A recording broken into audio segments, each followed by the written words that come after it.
আসসালামু আলাইকুম প্রিয় দর্শক, আপনাদের সকলকে আমন্ত্রণ জানাচ্ছি অন্য মঞ্চের আলাপচারিতায়। বঙ্গবন্ধু কন্যা শেখ হাসিনা যেদিন ঘোষণা দিয়েছেন ডিসেম্বরের পূর্বেই বাংলাদেশে ফিরবেন, এরপর থেকে বাংলাদেশ আওয়ামী লীগ, মুক্তিযুদ্ধের পক্ষের মানুষ, বাংলাদেশপন্থী মানুষ অনেকেই জানতে চেয়েছেন উনি ঠিক কোন প্রক্রিয়ায় বাংলাদেশে ফিরবেন, কিংবা উনার বাংলাদেশে ফেরার মতো প্রেক্ষাপট ঠিক কিভাবে কোন ওয়েতে সৃষ্টি হলো।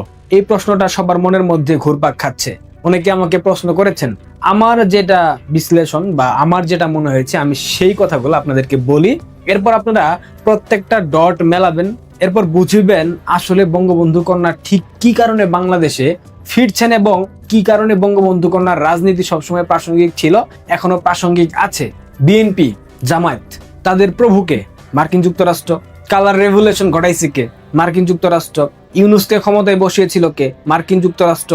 তারেক রহমানকে ক্ষমতায় বসিয়েছে কে? মার্কিন যুক্তরাষ্ট্র। এখন আমি যদি বলি মার্কিন যুক্তরাষ্ট্র, তারেক রহমান এবং জামাত এবং তাদের যতগুলো সমমনা দল আছে সবাইকে বলে দিয়েছে, অলরেডি দিয়ে ফেলেছে, বিশ্বাস হয় আপনাদের? জি, মার্কিন যুক্তরাষ্ট্র, জামাত, বিএনপি, এনসিপি এবং তাদের সকল সমমনা দলকে বলে দিয়েছে, কারণ এদেরকে দিয়ে প্রকৃতপক্ষে বাস্তবিক অর্থে মার্কিন যুক্তরাষ্ট্রের আর কোনো কাজে লাগছে না। দেখেন, বিশ্ব রাজনীতিতে যত বড় বড় রদবদল হয়, হোক সেটা আধিপত্য বিস্তার, হোক সেটা সামরিক সক্ষমতার প্রদর্শনী, সব কিছুর পেছনে মূল চালিকা শক্তি একটাই। কি সেটা? সেটা হলো অর্থনীতি, সেটা হলো বাণিজ্য। অর্থাৎ পৃথিবীর যা কিছু হয়, যত যুদ্ধ, দাঙ্গা, হাঙ্গামা, ঝামেলা, সব কিছুর মূলে একটাই প্রভাবক, বাণিজ্য এবং অর্থনীতি। এটা মানেন তো? বর্তমান বিশ্বে বৈশ্বিক অর্থনীতি এবং রাজনীতি পরিচালিত হয় কোথায় থেকে? এক বাক্যে উত্তর দেবেন, মার্কিন যুক্তরাষ্ট্র থেকে, অর্থাৎ ওয়াশিংটন থেকে। মার্কিন যুক্তরাষ্ট্রের এই বিশ্বব্যাপী একচ্ছত্র আধিপত্যের প্রধান ভিত্তি কি? এটাও খুব সহজ, পেট্রো ডলার। আন্তর্জাতিক বাণিজ্য করতে হলে প্রত্যেকটা দেশকেই ডলারের উপর নির্ভরশীল হতেই হবে। আপনি ডলারের বাইরে গিয়ে কোনো বাণিজ্য করতে পারবেন না। কিন্তু খেলাটা অন্যভাবে অন্য জায়গায় জমে গেছে। কিভাবে? মার্কিন যুক্তরাষ্ট্রের এই একক আধিপত্যের মুখে সব থেকে বড় চ্যালেঞ্জ ছুড়ে দিয়েছে ডলারের বিপক্ষে চীনের তৈরি নতুন কারেন্সি পেট্রো ইউয়ান। আবারও ক্লিয়ার করে বলবো, মার্কিন যুক্তরাষ্ট্রের বৈশ্বিক বাণিজ্যের যে কারেন্সি পেট্রো ডলার, এই পেট্রো ডলারের পরিবর্তে চীন একটা নতুন কারেন্সি বানিয়েছে যেটার নাম পেট্রো ইউয়ান, যেটা অদূর ভবিষ্যতে হয়তো বা পেট্রো ডলারকে টেক্কা দেবে। ভবিষ্যতের বিশ্ব রাজনীতি এবং অর্থনীতির লড়াইয়ে ওয়াশিংটনের সব থেকে বড় প্রতিপক্ষ কে? মস্কো? নয়াদিল্লি? না, ওয়াশিংটনের একমাত্র এবং আসল প্রতিপক্ষ বেইজিং, অর্থাৎ চীন। দেখেন, বিগত 2 দশকে সামরিক এবং অর্থনৈতিক খাতে চীনের যে অগ্রগতি এবং এশিয়া মহাদেশে তাদের যে পরাশক্তি হয়ে ওঠার একটা সম্ভাবনা দেখা দিয়েছে, এই সম্ভাবনাটা একই সাথে মার্কিন যুক্তরাষ্ট্র এবং ভারতের মাথা ব্যথার অন্যতম কারণ। ভারতের মাথা ব্যথার অন্যতম কারণ হচ্ছে সীমান্ত সমস্যা। লাদাখ সীমান্ত, কাশ্মীর সীমান্ত এবং কৌশলগত সব থেকে স্পর্শকাতর জায়গা চিকেন স্নেক, যেটা নিয়ে বাংলাদেশের জামাতি জিহাদিরা সবসময় ভারতকে হুঁশিয়ারি দেয়, হুমকি দেয়। সেই চিকেন নেকের পাশে কিন্তু চীনের বর্ডার আছে, আর চীন এই বিষয়টা নিয়ে সবসময় নাটক করে, খেলাধুলা করে। আর মার্কিন যুক্তরাষ্ট্রের মাথা ব্যথার অন্যতম প্রধান কারণ হলো চীনের দ্রুতগামী অর্থনৈতিক এবং প্রযুক্তিগত অগ্রগতি। অর্থাৎ বিগত 2 দশকে চীন তাদের অর্থনৈতিক অগ্রযাত্রাকে সর্বোচ্চ পর্যায়ে পৌঁছে দিয়েছে। তারা প্রযুক্তিতে ঠিক কোথায় গিয়ে দাঁড়িয়েছে আপনারা অনেকেই স্বপ্নেও ভাবতে পারবেন না চীন কোথায় গিয়ে দাঁড়িয়েছে। ঠিক এ কারণেই ওয়াশিংটন অর্থাৎ মার্কিন যুক্তরাষ্ট্র বুঝে গেছিল এই অঞ্চলে চীনের ক্রমবর্ধমান আধিপত্যকে রুখে দিতে হবে এবং পাশাপাশি ভারতকেও একটা স্পষ্ট বার্তা দিতে হবে, বেশি বার বেরো না। এটাই ছিল উদ্দেশ্য। আর এর পাশাপাশি দরকার ছিল বঙ্গোপসাগরের বিশাল একটা ভূরাজনৈতিক বাজার নিয়ন্ত্রণ করা এবং বঙ্গোপসাগরে অর্থাৎ এই অঞ্চলের যেই খনিজ সম্পদ আছে সেগুলা উত্তোলনে মার্কিনিরা চেয়েছিল তাদের নিজেদের আধিপত্য কিংবা নিয়ন্ত্রণ প্রতিষ্ঠা করা। এই দুইটাই তাদের মূল উদ্দেশ্য ছিল। আর ঠিক এই কৌশলগত অভিপ্রায় থেকেই বাংলাদেশে তথাকথিত কালার রেভলিউশনের মাধ্যমে আওয়ামী লীগ সরকারের পতন ঘটানো হয়েছিল। কেন হয়েছিল? আওয়ামী লীগের পতন কেন ঘটাতে হবে? চীনকে শিক্ষা দেওয়ার জন্য? কিংবা ভারতকে হুঁশিয়ারি দেওয়ার জন্য? কারণ বঙ্গবন্ধু কন্যা শেখ হাসিনা মার্কিনীদের স্বার্থ রক্ষা করবেন না, সেইটা তিনি প্রকাশ্যে জানিয়ে দিয়েছিলেন। তিনি বলেছিলেন সাদা চামড়ার একটা রাষ্ট্র সেন্ট মার্টিনে ঘাঁটি করতে চায়, খ্রিস্টান রাষ্ট্র বানাতে চায়, মনে পড়ে? বলেছিলেন। সেটা নিয়ে সামাজিক যোগাযোগ মাধ্যমে বাংলাদেশের সকল পর্যায়ের সুশীল বুদ্ধিজীবী এই সেই ব্যক্তিত্ব ট্রল করেছিল না, যে শেখ হাসিনা এইসব ভূগোল বোঝাচ্ছে ক্ষমতায় থাকার জন্য, বলেছিল না? কিন্তু ঠিক কয়েক মাসের ব্যবধানে সেগুলো সত্যি হয়ে গেল। আওয়ামী লীগকে ষড়যন্ত্রের মাধ্যমে ক্ষমতাচ্যুত করে ইউনূসকে ক্ষমতায় বসানো হলেও ওয়াশিংটন খুব দ্রুত উপলব্ধি করতে পারে ইউনূসের মতো গর্ধবের পক্ষে, প্রতিহিংসাপরায়ণ ব্যক্তির পক্ষে বাংলাদেশ নামক রাষ্ট্র, এই অসভ্য বাঙালিকে পরিচালনা করা কোনোভাবেই সম্ভব না। কারণ ইউনূসের কোনো রাজনৈতিক দল ছিল না, ইউনূসের জনসম্পৃক্ততা ছিল না, ইউনূসের জনভিত্তি ছিল না। আর এইসব না থাকার কারণে মানুষের মধ্যে যখন পুঞ্জীভূত ক্ষোভ স্পষ্ট হয়ে ওঠে, ঠিক তখন মার্কিনীরা বুঝে যায়। এরপর তড়ি ঘড়ি করে নির্বাচনের 3 দিন পূর্বে একটা দাসত্বের চুক্তি, যেই বাণিজ্য চুক্তি করা হয়েছে, সেই চুক্তি করিয়ে নেয়। এরপর নির্বাচনের পর ইউনূসের পশ্চাৎ দেশ বরাবর ইউনূস গংকে ফেলে দেয় মার্কিন যুক্তরাষ্ট্র। দিয়েছে কিনা? এরপর ক্ষমতায় আসলো কে? 17 বছর লন্ডন প্রবাসী, লন্ডন পলাতক খাম্বা তারেক, অর্থাৎ বিএনপিকে ক্ষমতায় বসানো হলো। মার্কিন নীতি নির্ধারকরা ভেবেছিল জনগণের ম্যান্ডেট নিয়ে বিএনপি ক্ষমতায় বসলে তারা মার্কিন বাণিজ্য চুক্তি সফলভাবে বাস্তবায়ন করবে, আইন শৃঙ্খলা পরিস্থিতি স্বাভাবিক করবে, দেশে মার্কিন যুক্তরাষ্ট্র সহ আরো একাধিক দেশের অর্থাৎ আন্তর্জাতিক বিনিয়োগ বাড়বে এবং এর ফলে মার্কিন যুক্তরাষ্ট্র তাদের যে কাঙ্ক্ষিত স্বার্থ বাংলাদেশে রয়েছে সেসব উদ্ধার করবে। কিন্তু যে ব্যক্তি বাংলাদেশে আসছে বউকে নিয়ে হানিমুন করার জন্য, প্রাইভেট কার ড্রাইভ করার জন্য, নায়ক নায়িকা সুচিত্রা সেন, উত্তম কুমার, সেই ব্যক্তি তো ভাই রাষ্ট্র পরিচালনা করতে পারবে না। আর 8 পাস প্রধানমন্ত্রী হয়ে সে কিভাবে এই রাষ্ট্র পরিচালনা করবে? হয়ে গেল খাতাম, মার্কিনীদের ভুল ভেঙে গেল। মার্কিনীরা বুঝলো তাদের এই হিসাব পুরোপুরি ভুল ছিল। এখন সেটা শুধরাতে হবে না?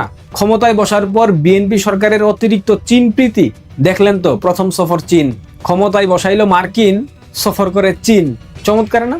এরপর তারেক রহমানের অতিরিক্ত চীন প্রীতি এবং বিভিন্ন কূটনৈতিক পদক্ষেপ মার্কিনীদের কপালে চিন্তার ভাঁজ ফেলে দেয়। কারণ যেই চীনকে শায়েস্তা করার জন্য তারেককে বসানো হয়েছে বাংলাদেশে, সেই তারেক চীনের চামচামি করে, এটা তো মার্কিনীরা মেনে নেবে না।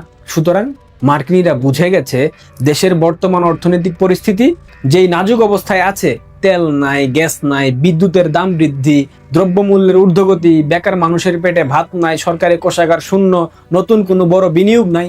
এর উপর মার্কিন বাণিজ্য চুক্তির শর্ত অনুযায়ী অতিরিক্ত দামে পণ্য কেনার মতো পর্যাপ্ত অর্থ বর্তমান সরকারের হাতে নাই। সরকার প্রতিদিন ব্যাংক থেকে ঋণ করে রাষ্ট্র পরিচালনা করছে এবং অতিরিক্ত টাকা ছাপানো হচ্ছে, যার ফলে মূল্যস্ফীতি বাংলাদেশে বৃদ্ধি পাচ্ছে। এবং একটা সময় দেখবেন টাকার মান কমে গেছে। তখন দেখবেন $1 দিয়ে বাংলা টাকা হবে 200 টাকা, 250 টাকা, যেমনটা পাকিস্তানে হয়েছে। ঠিক এই পরিস্থিতিতে মার্কিন শর্ত মেনে চলতে গেলে দেশের ভেতরে তীব্র গণবিক্ষোভে ফেটে পড়ার আশঙ্কা আছে এবং এটা হবে। মার্কিন চুক্তি বাস্তবায়ন করা হোক বা না হোক, বাংলাদেশে গণ অভ্যুত্থান না হোক, একটা গণবিক্ষোভ হবে, এটা নিশ্চিত থাকেন আপনারা। তাছাড়া গত কয়েক মাসে বিএনপি রাজনৈতিকভাবে যতটা জনপ্রিয় হয়েছে, সেই ডাটা কি মার্কিন প্রশাসনের হাতে নাই? সিআইএ এর হাতে নাই? অবশ্যই আছে।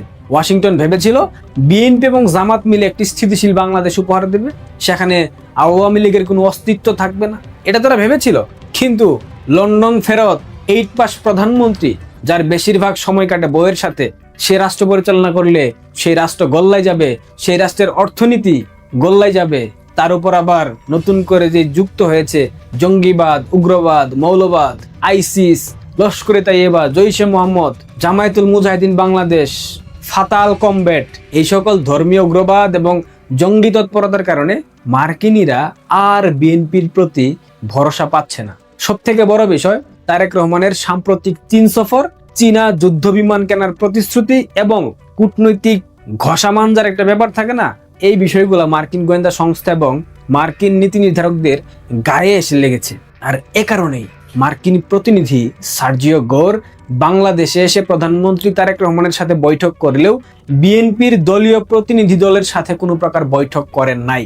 আনুষ্ঠানিক বলেন কিংবা অনানুষ্ঠানিক বলেন, কোনো বৈঠক হয় নাই। ইভেন একই কারণে জামায়াত, এনসিপি কিংবা তাদের যতগুলা সমমনা দল আছে তাদের কারোর সাথে সার্জিও গোর বৈঠক করেন নাই। এবং এইখানে একটা বিষয় খেয়াল করতে হবে, সার্জিও গোর এবং দীনেশ ত্রিবেদী তাদের মধ্যকার বৈঠক থেকে একটা বিষয় সুস্পষ্ট পরিষ্কার, এখানে একটা কূটনৈতিক বার্তা দেওয়া হয়েছে। সেই বার্তাটা কি জানেন? মার্কিন যুক্তরাষ্ট্র এখন থেকে বাংলাদেশকে দেখবে ভারতের চোখে। কেন দেখবে? মার্কিনীদের আলাদা চোখ নাই? অবশ্যই আছে। দেখার একমাত্র কারণ, এই অঞ্চলে চীনকে ঠেকাতে হলে ভারতকে মার্কিনীদের লাগবেই লাগবে। একই সাথে চীন এবং ভারত যদি মার্কিনীদের বিরুদ্ধে চলে যায়, তাদের সাথে বৈরিতা তৈরি হয়, তবে ব্রিক্স, চিনেন তো? ব্রিক্সের সমীকরণটা অবশ্যই আপনাদেরকে আমি বলেছি এর আগেও, গুগলে সার্চ করে নিতে পারেন অথবা আমার পুরনো ভিডিও দেখতে পারেন। এই ব্রিক্স নিয়ে তিনটা পরাশক্তি খেলাধুলা শুরু করবে, চীন, রাশিয়া, ভারত। যদি কোনোভাবে এক হয়ে ব্রিক্সের নিজস্ব কারেন্সি চালু করতে পারে এবং এশিয়ার দেশগুলা সেই মুদ্রায় অর্থাৎ ব্রিক্সের কারেন্সিতে বাণিজ্য করা শুরু করে এবং এইটা যদি অভ্যাসে পরিণত হয়, তবে ভাই মার্কিন ডলারের কফিনে শেষ পেরেক ঠুকে যাবে। এটা কি মার্কিনীরা বুঝে না? অবশ্যই বুঝে। সুতরাং বিশাল এই অর্থনৈতিক ঝুঁকি কোনোভাবেই মার্কিন যুক্তরাষ্ট্র নিতে রাজি নয়। তার উপর আবার আরো একটা সমস্যা রয়েছে, ডোনাল্ড ট্রাম্প নিজেও মধ্যবর্তী নির্বাচন নিয়ে ঝামেলার মধ্যে আছেন, তার জনপ্রিয়তা নষ্ট হয়ে গেছে, বৈশ্বিক বিভিন্ন যুদ্ধ, বিভিন্ন ধরনের অর্থনৈতিক চাপ, সবকিছু মিলিয়ে মার্কিন প্রেসিডেন্ট নানামুখী চাপের মধ্যে আছেন। ফলস্বরূপ দক্ষিণ এশিয়াতে এখন ভারতের চোখই হলো মার্কিন যুক্তরাষ্ট্রের চোখ। সব শেষে বলতে গেলে ক্ষমতার এই যে নিষ্ঠুর ভূরাজনৈতিক খেলা, এই খেলায় শেষ পর্যন্ত বিএনপি, জামাত, এনসিপি এবং অন্যান্য ইসলামিক রাজনৈতিক শক্তিগুলাকে বলির পাঠা বানালো মার্কিন যুক্তরাষ্ট্র, অর্থাৎ বলি দিয়েছে। এখন ভাগ বাটোয়ারা করার পালা, মসনদ থেকে মেরে ফেলে দেওয়ার পালা। মুদ্রা কথা, টেপা তারেককে খেয়ে দিয়েছে ভারত এবং মার্কিন যুক্তরাষ্ট্র। পুরো হিসাবটা পরিষ্কার হয়েছে আপনাদের? আরো স্পষ্ট বুঝাতে হবে। সংক্ষেপে আরেক লাইন বলি, এই অঞ্চলে মার্কিনীদের উদ্দেশ্য হলো বঙ্গোপসাগরের যে খনিজ সম্পদ আছে সেগুলোতে নিয়ন্ত্রণ প্রতিষ্ঠা করা, পাশাপাশি চীনকে আতঙ্কের মধ্যে রাখা, চীনকে থামিয়ে দেওয়া, চীনের অর্থনীতিকে বিপর্যস্ত করা, চীনের অর্থনৈতিক যেই অঞ্চলগুলো আছে সেগুলোকে নষ্ট করে দেওয়া। এবং এটা করতে গেলে ভারতের সাহায্য প্রয়োজন। ভারতের সহায়তা ছাড়া কখনোই মার্কিন যুক্তরাষ্ট্র এই অঞ্চলে এসে মাতব্বরি করতে পারবে না, যার কারণে ভারতের সাথে সুসম্পর্ক গড়তে বাধ্য। বুঝলেন? এবার ক্লিয়ার হয়েছে? এখন তো বুঝতে পারছেন বঙ্গবন্ধু কন্যা শেখ হাসিনা কেন বাংলাদেশে ফিরছেন, কেন তার প্রত্যাবর্তন এই অঞ্চলে স্থিতিশীলতার জন্য অত্যন্ত গুরুত্বপূর্ণ। দক্ষিণ এশিয়ার স্থিতিশীলতার জন্য বঙ্গবন্ধু কন্যার প্রত্যাবর্তন অত্যন্ত অত্যন্ত গুরুত্বপূর্ণ। আর ঠিক কিভাবে উনার ফেরার প্রেক্ষাপট বলেন, পরিবেশ বলেন সৃষ্টি হয়েছে। ক্লিয়ার? প্রশ্ন থাকলে কমেন্টে জানাতে পারেন, অবশ্যই পরবর্তীতে আমি রিপ্লাই দেওয়ার চেষ্টা করব। এই ভিডিওতে প্রত্যেকটা কমেন্টের রিপ্লাই আমি দেওয়ার চেষ্টা করব। এখন তো বুঝতে পারছেন কেন বিএনপি, জামাত কিংবা তাদের সমমনা অন্যান্য রাজনৈতিক দলগুলোর ব্লাড প্রেশার মারাত্মকভাবে বৃদ্ধি পেয়েছে। বুঝেন? আশা করি বুঝে গিয়েছেন। না বুঝলে কমেন্ট বক্স উন্মুক্ত। ভালো থাকবেন। সম্মানিত দর্শক, দিল্লিতে অবস্থানরত বাংলাদেশের সাবেক প্রধানমন্ত্রী শেখ হাসিনা তার জবান কোনো অবস্থাতেই বন্ধ করা যাচ্ছে না। ফুসফাস করে তিনি কথা বলেই চলেছেন, একের পর এক সাক্ষাৎকার দিয়ে যাচ্ছেন।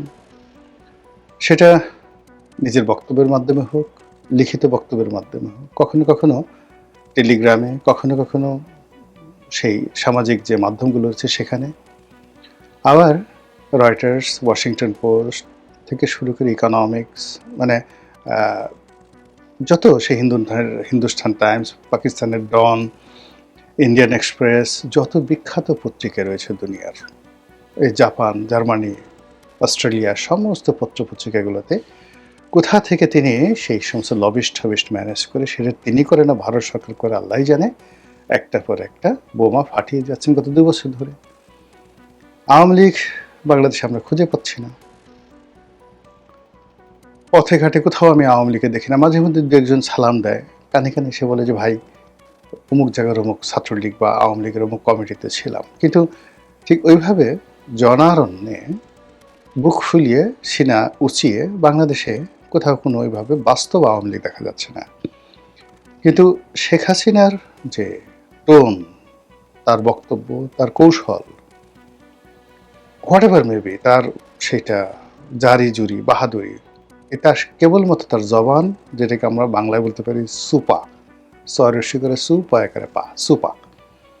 এই সুপার জোরে বাংলাদেশের যে আমরা ৫৫,৫৯৮ বর্গ মাইল এলাকার মাটি, বাতাস যেটাকে বলা ইথার, তারপরে এখানে যত নদ নদী সমুদ্র পাহাড় আছে, সব জায়গাতেই শেখ হাসিনার সেই জবান মোবারক থেকে, সুপা মোবারক থেকে যা বেরোচ্ছে, ওইগুলো নিয়ে টিয়া পাখি গান রচনা করছে, ময়না পাখি নাচতেছে, ওইগুলো নিয়ে বাঘ হুঙ্কার দিচ্ছে, বাঘিনীর সাথে প্রেম করছে, ওইগুলো নিয়ে বানর তার বাদরামে শুরু করেছে শেখ হাসিনার বক্তব্য নিয়ে। তার বক্তব্য নিয়ে পাখি গানের সাথে সাথে নদীর ঢেউ ওইভাবে তৈরি হচ্ছে। পদ্মার নদী ভাঙন শুরু হয় তার বক্তব্য দিয়ে, আবার কোনো কোনো জায়গাতে নদীতে চর পড়ে যায়। তার ভাষণের দাপটে পদ্মাতে ইলিশ বিলীন হয়ে সব ভারতে চলে যাচ্ছে। এখন ইলিশ পাওয়া যাচ্ছে না, ৩,০০০, ৩,৫০০ টাকা করে কেজি ইলিশের দাম। কোথায় গেল সেই কেজি? সব দোষ শেখ হাসিনার এই বক্তব্য দেওয়ার ফলে। এবং এই যে শেখ হাসিনার চোপা তার বক্তব্য, এটি আমাদের যারা শাসক দল তাদেরকে এতটা বিরক্ত করছে যে তারা কেউ আসলে ঘুমাতে পারছেন না। সবার ঘুম হারাম হয়ে গেছে, সবার মেজাজ গরম হয়ে গেছে, সকলের শরীরে অ্যালার্জি উঠে গেছে। এবং ডক্টর মোহাম্মদ ইউনূস বিশ্বাস করেন যদি শেখ হাসিনার জবানটা বন্ধ করতে পারতেন, তাকে আপনি গুলি মেরেও ক্ষমতা থেকে ছড়াতে পারতেন না। সে যে নির্বাচন দিয়ে চলে গেল, তারেক রহমান সাহেবের কাছে ক্ষমতা দিয়ে চলে গেল, 99% যে বাহাদুরি বা এর 99% যে ক্রেডিট, এটি মূলত শেখ হাসিনার জবান, শেখ হাসিনার চোপা, তার বক্তব্য, তার ট্রল। সে যেভাবে ওখানে প্রতিটা মুহূর্তে সেই ডক্টর মোহাম্মদ ইউনূসকে ভয় দেখাচ্ছিল, যেভাবে আতঙ্ক ছড়াচ্ছিল, যেভাবে টুস করে ঢুকে পড়ার কথা বলছিল, ওই অবস্থা আসলে শুনে কোনো জনই মানুষ আসলে যমুনাতে ঘুমানো যায় না। এখন অ্যাটলিস্ট ডক্টর মোহাম্মদ ইউনূস ঘুমাতে পারতেন, দেখেন তার চেহারাও ভালো হয়ে গেছে। কিন্তু যতদিন তিনি প্রধানমন্ত্রী ছিলেন বা প্রধান উপদেষ্টা ছিলেন, তার চেহারা কিন্তু নষ্ট হয়ে গিয়েছিল। এবং তিনি অনেকটা অসহায় হয়ে বারবার নরেন্দ্র মোদীকে পার্সোনালি রিকোয়েস্ট করেছেন, আচ্ছা ওনার সুপারটা একটু বন্ধ করা যায় না, তার মুখটা একটু বন্ধ করা যায় না।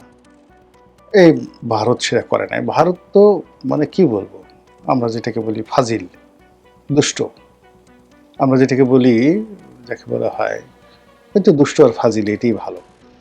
তো যখনই দেখলো যে বাংলাদেশের লোকজন শেখ হাসিনার মানে বক্তব্যে তারা অস্থির অনুভব করছে এবং তাদের মানে ভারত সীমান্তে কামান জড়ো করেছে, খবর আসলো। তারপর সীমান্তে তারা হাজার হাজার সৈন্য সমাবেশ করেছে, এই খবরও তো আমরা বাংলাদেশে শুনেছি। অজিত দোভাল তাদের নিরাপত্তা উপদেষ্টা ঘন ঘন কলকাতা আসছে। তারপর তারা যে কোনো সময় এয়ার স্ট্রাইক করবে, সার্জিক্যাল অপারেশন চলবে। ভারতের সেই ময়ূখ রঞ্জন সাংবাদিক লাফিয়ে যত কথা বললো, আমরা বাঙালি ঘোড়ার ডিম, কিচ্ছু ভয় পাই নাই। কিন্তু আমরা ভয় পেয়েছি শেখ হাসিনার কথাবার্তা। এবং সেই কথাবার্তার কারণে কি হলো, ডক্টর মোহাম্মদ ইউনূসের মতো একজন বিশ্ববরেণ্য মানুষ, এত সফল মানুষ, প্রতিদিন এই শেখ হাসিনার বক্তব্য সামহাও তিনি শুনতেন, ফলে তার হজম ভালো হতো না, বদ হজম হয়ে যেত। 88 বছর বয়স, এ বসে এমনি ওই যে আব্দুল করিমের যে বিখ্যাত গান, আগের মতো খেতে পাই না, খাবার খাইলে হজম হয় না, আগের মতো খাওয়া যায় না, খাবার খাইলে হজম হয় না, আগের বাহাদুরি গেল কই। এই বয়সে মেশিনপত্র জিনিসপত্র সব এলোমেলো হয়ে যায়। তারপর যদি আবার ভয় থাকে, তাহলে একেবারেই হজম হয় না, মুখ থেকে গন্ধ আসে, বগল থেকে গন্ধ আসে, পেটের মধ্যে গুড় গুড় গুড় গুড় করে শব্দ হয়, আর কোষ্ঠকাঠিন্য দেখা দেয়। আর কোষ্ঠকাঠিন্য যখন দেখা দেয়, তখন ওই যে পেটের মধ্যে যে গুড়গুড়ানি, সেগুলো যখন মানে ফার্ট হয়ে পাদ হয়ে বের হয়, ও মাই গড, কোনো মানুষ সেখানে টিকতে পারে না। এই জন্য হয় কি, বুড়া মানুষকে ভয় দেখাতে হয় না। যে কোনো বুড়া মানুষকে ভয় দেখালে সিরিয়াস একটা ইফেক্ট হয়। দেখবেন যে বুড়া মানুষ ভয়ের চোটে এমনি দাঁত বের করে চিত হয়ে হা করে রাতে নিঃশ্বাস নেয়, মানে আধো আধো ঘুম।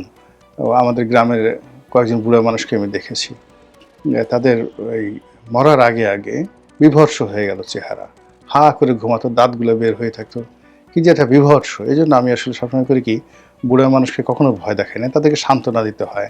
দেখেন না, ওরে আমার পুলু পুলু বাবুরে, একটা শিশুর সঙ্গে যেভাবে আচরণ করে বুড়া মানুষের সঙ্গে ওইরকম আচরণ করে। তো সেক্ষেত্রে ডক্টর মোহাম্মদ ইউনূস আসলে তার সাথে ওইভাবে আন্তরিকতা নিয়ে তাকে সান্ত্বনা দেওয়ার মতো, তাকে ভালোবাসা দেওয়ার মতো, তাকে ঘুম পাড়ানোর মতো ওইরকম কোনো ব্যক্তি হয়তো তার পাশে ছিল না। ফলে কি হলো, শেখ হাসিনার এই যে এলোমেলো আচরণ, এলোমেলো কথা, তার যে হুমকি ধামকি, এগুলোর কারণে বেচারার একেবারে ব্যক্তিগত জীবন তছনছ হয়ে গেল। যাও, সে গেল। সে যাওয়ার পরে যখন আবার নতুন সরকার এলো, আবার শেখ হাসিনার উৎপাত শুরু হয়েছে। প্রথম মাসখানেক বোধহয় একটু বন্ধ ছিল। আমরা ধারণা করেছিলাম হয়তো সরকারের সঙ্গে তার একটা লেনাদেনা হয়েছে বা একটা বোঝাপড়া হয়েছে, বা তিনি যেটি এর আগে বলেছিলেন যে জামাতকে ঠেকানোর জন্য, একটি মৌলবাদী শক্তিকে ঠেকানোর জন্য তিনি তার নেতাকর্মীদেরকে নির্দেশ দিয়েছেন বিএনপিকে ভোট দেওয়ার জন্য। সেক্ষেত্রে তারেক রহমান সাহেবের সফলতা, তার অভিষেক, তারপর বিএনপি সরকারের এই যে কার্যক্রম, এগুলো নিয়ে শেখ হাসিনা মোটামুটি 1 মাস একটা, যাকে বলা হয়, গ্রেস পিরিয়ড তিনি দিয়েছিলেন। কিন্তু পরবর্তীতে দেখা গেল যে না, তিনি সেই তার আগের মতোই আছেন। কোনো অবস্থায় তার একটু পরিবর্তন হয়নি। ইউনূসের জমানাতে যেভাবে জ্বালাতেন, এরশাদের জমানাতে যেভাবে জ্বালাতেন, বেগম জিয়ার জমানাতে যেভাবে জ্বালাতেন, ঠিক একইভাবে এখন বেচারা তারেক রহমান সাহেব তাকেও জ্বালাচ্ছেন, এবং যা মুখে আসে তাই তিনি বলছেন। এবং ইউনিক সব ঘটনা, যেগুলো মানুষ কল্পনা করতে পারে। সে লন্ডন থেকে বিভিন্ন লোকজনকে ডেকে আনছে, আনার পর তাদেরকে আবার নিজের হাতে খাওয়াচ্ছে, তারা গিয়ে আবার কান্নাকাটি করে এই শেখ হাসিনার তাকে কি খাওয়ালো, তাকে দেখলে কার মতো মনে হলো, ইত্যাদি ইত্যাদি বলে তারা কান্নাকাটি করছে। আর সমস্ত সোশ্যাল মিডিয়া সেগুলো নিয়ে নাচানাচি করছে। আবার তিনি সেই মাঝে মধ্যে তার যারা লোকজন আছে, দেশে আছে, দেশের বাইরে আছে, এগুলোকে আপনি তার কৌশলের হাতিয়ার বলতে পারেন। ভারতের কিছু সাংবাদিক আছেন, বাংলাদেশে কিছু সাংবাদিক আছেন, বিভিন্ন ইন্টারন্যাশনাল কমিউনিটির এনজিওর কিছু লোকজন আছেন, তারা ঘুরে ফিরে আওয়ামী লীগ এবং শেখ হাসিনাকে সামনে নিয়ে আসে এবং একটার পর একটা তারা গুজব ছড়ায়, এবং গুজব আলটিমেটলি সবই শেখ হাসিনার পক্ষে চলে যায় এবং সরকারের মধ্যে যথেষ্ট টেন্স তৈরি করে, এবং এই যে সরকারের মধ্যে যে টেন্স তৈরি করছে, এটা দেখে আবার শেখ হাসিনা খুব মজা পাচ্ছে, ভীষণ রকম মজা পাচ্ছে যে আমি তো এটাই চাই। আমি নিজে অবাক হয়ে যাই যে একটা মানুষের বয়স 80 বছর। আপনারা জানেন যে একটা পুরুষ 80 বছর হলে তার যে ধরনের শারীরিক জটিলতা থাকে, কিন্তু 80 বছর বয়সের একজন মহিলা হলে তার মধ্যে অনেকগুলো সেই জটিলতা আরও বেশি থাকে। কিন্তু শেখ হাসিনার অবস্থা দেখে মনে হচ্ছে তার একটা স্টিল বডি, পুরো একটা রোবোটিক বডি। এর মধ্যে কোনো রকম সমস্যা নাই, ডায়াবেটিস নেই, ব্রঙ্কাইটিস নেই, নিউমোনিয়া নেই, হাঁটু ব্যথা নেই, মাথা ব্যথা নেই। মানে কি অবস্থা, মানে কোনো রকম সমস্যা নেই, কণ্ঠস্বর। মানে বাংলাদেশে থাকতে তার যে কণ্ঠস্বর ছিল সেটা কিছুটা হলো কাঁপা কাঁপা, এলোমেলো ছিল। কিন্তু এখন দিল্লিতে যাওয়ার পর তার কণ্ঠটা এত দৃঢ় হয়ে গেছে, এখন গম গম গম গম করে কথা বলছে, মনে হয় যেন তার বয়স এখন 50 বা 55 বছর। এগুলো সহ্য করা যায় বলেন তো? এগুলো শুনলেই তো কেমন লাগে, মেজাজটা গরম হয়ে যায়, অস্থিরতা তৈরি হয়ে যায়, হাত পিত্তস্থ হয়ে যায়, মনে হয় যে ওরে একটা চিৎকার দেয়, ওরে বাবা গো, ওরে মা গো। এখন এগুলো শুনলে তো মানুষজন বাজে কথা বলবো যে তুমি এই ধরনের কী হচ্ছে। তো এই পরিস্থিতি তৈরি হচ্ছে। তো এইরকম সবই ভালো ছিল। এখন সেই আগস্ট মাসের 5 তারিখে, যেদিন তিনি বাংলাদেশ থেকে হেলিকপ্টারে করে চলে গেছেন, তার বক্তব্য হলো তিনি লেজারে গেছেন, তিনি আজ প্রাইম মিনিস্টার হিসেবে গেছেন, তাকে সরকারি হেলিকপ্টারে করে সেখানে ভারতীয় সরকার প্রোটোকল দিয়ে তাকে নিচ্ছে, আর বাংলাদেশ সরকার থেকে প্রোটোকল দিয়ে পাঠিয়েছে। তো কে বলছে সে পালিয়েছে? আর আমরা বলছি আরে দুপুরের খাবার খেতে পারো নাই, আরেকটু হলে জনগণ গণভবনে ঢুকে যেত, ঢুকে পড়ে তোমাকে তোমার লোকজন সহকারে পাড়িয়ে মেরে ফেলতো। এইভাবে আমরা গালাগালি করছি। তারপর আমরা বলছি যে তুমি আসতে চাও আসো, এয়ারপোর্ট থেকে, নাহিদ ইসলাম বলছি এয়ারপোর্ট থেকে ধরে এনে ডাইরেক্ট ফাঁসিতে টানানো হবে। তিনি অবশ্য বলেন না যে এয়ারপোর্টে, তো বলতে পারতেন যে আমরা আসলে শেখ হাসিনার জন্য এয়ারপোর্টে একটা ফাঁসির মঞ্চ তৈরি করবো। তিনি বরং বলছেন যে ওখান থেকে তাকে গ্রেপ্তার করে এনে আমরা তাকে সরাসরি ফাঁসির মঞ্চে নিয়ে যাব। এখন ফাঁসির মঞ্চটা যে কোথায় হবে, এটা কি গুলিস্তানে হবে, 0 পয়েন্টে হবে, বঙ্গভবনে হবে, যমুনার সামনে হবে, নাকি কারাগারের মধ্যে হবে, এটা অবশ্যই নাহিদ ইসলাম বলেননি। ওদিকে সরকারের একজন উপদেষ্টা তথ্য উপদেষ্টা রয়েছেন, তিনি বলেছেন যে আমরা তাকে বেঁধে আনতে চাই। বোঝার চেষ্টা করুন, দিল্লি থেকে শেখ হাসিনাকে হাত পা বেঁধে, হাতে হাতকড়া, পায়ে ডান্ডাবেড়ি, একেবারে সেই সিনেমাটিক অবস্থাতে তাকে সেইভাবে আমরা সেখান থেকে আনতে চাই, আমরা সেভাবে আনবো। এখন সে যদি স্বেচ্ছায় বাংলাদেশে আসতেছে, তা আসুক, আসুক, কামন। আপনি চিন্তা করুন, এই যে কথাগুলো আপনি দেখেন, এই কথাগুলো একটা উত্তেজনার ফসল, অস্থিরতার ফসল, এবং এইটার জন্য ওই উপদেষ্টার কোনো দায় নাই। এই যে নাহিদ ইসলাম যে কথা বললেন, নাহিদ ইসলাম নির্দোষ লোক, তার কোনো দায় নেই, সব দোষ শেখ হাসিনার। এই কারণে সেই মাঝে মধ্যে এই কথাগুলো বলছে। এখন এই বর্তমান অবস্থাতে দেখেন, সে আবার এই 5 তারিখে সেই কি বলবে না না বলবে, কি করবে না না করবে, দিল্লিতে কি একটা অনুষ্ঠান করবে, সেটি নিয়ে সরকারের যারা লোকজন আছেন তাদের মেজাজ গরম হয়ে গেছে, মন খারাপ হয়ে গেছে, মেজাজ ঠিক রাখা যাচ্ছে না, অস্থিরতায় ভুগছে।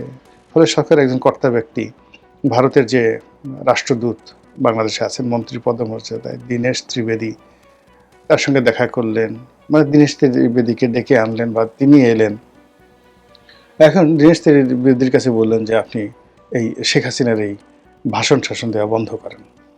সে ওখানে বসে যদি রাজনৈতিক কর্মকাণ্ড করে, কথাবার্তা বলে, তাহলে এটা আপনার আমার সম্পর্কটা ভালো হবে না, বাংলাদেশের সাথে সম্পর্কটা ভালো হবে না। এবং ঠিক একই কিন্তু বিরক্ত হয়ে গেছিল ইনুস সাহেব। এখন ভারত তো এই যে বলে যে হ্যাঁ হ্যাঁ, মনে মনে উপরে বলে হ্যাঁ দাদা আপনি যেটা বলেছেন ঠিকই, আমরা কোনো কাজ করতে তাকে দেবো না,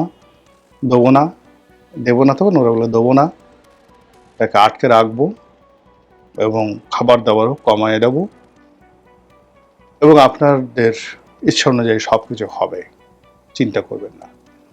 আর ওই পাশে গিয়ে তারা বলে বোহেনজি চালিয়ে যান, আপনি আসেন বলেই তো আমরা আছি, আপনি কথা বলেন বলেই তো আমাদেরকে ডাকে, আপনি কথা না বলে তো আমাদেরকে ডাকতোই না, একেবারেই ডাকতো না। আমরা এই যে এখনও যে কিছুটা প্রাসঙ্গিক আছি, আপনি আমাদের কাছে আছেন। আপনি যদি জেলখানাতে থাকতেন, তাহলে বাংলাদেশে যারা লোকজনরা আছে তারা ভারত নামক যে একটা রাষ্ট্র আছে, দিল্লির নামক যে একটা রাজধানী আছে, নরেন্দ্র মোদী নামক যে একজন প্রধানমন্ত্রী আছে, এটা বাংলাদেশের মানুষ ভুলেই যেত। আমরা যে এখন কথায় কথায় ভারতকে স্মরণ করছি, ভারতকে গুরুত্বপূর্ণ মনে করছি, due to Sheikh Hasina, because Sheikh Hasina is there, ওরা সেখানে আছে। এই জন্য ওখানকার দাদারা বলে যে আমরা ওখানে যা বলি ওগুলো না, আপনি মনে কিছু করবেন না গো দিদি, আপনি আপনার মতো চালিয়ে যান গো। তার প্রেক্ষিতে কি হচ্ছে, উঠতে বসতে আমরা এই শেখ হাসিনার জবান দ্বারা নির্যাতিত হচ্ছি, নিপীড়িত হচ্ছি। কখন যে কার অবস্থা কি হয়, কখন যে তার এই বক্তব্য শুনে আমরা হার্ট অ্যাটাকে পড়ি, আল্লাহই জানে।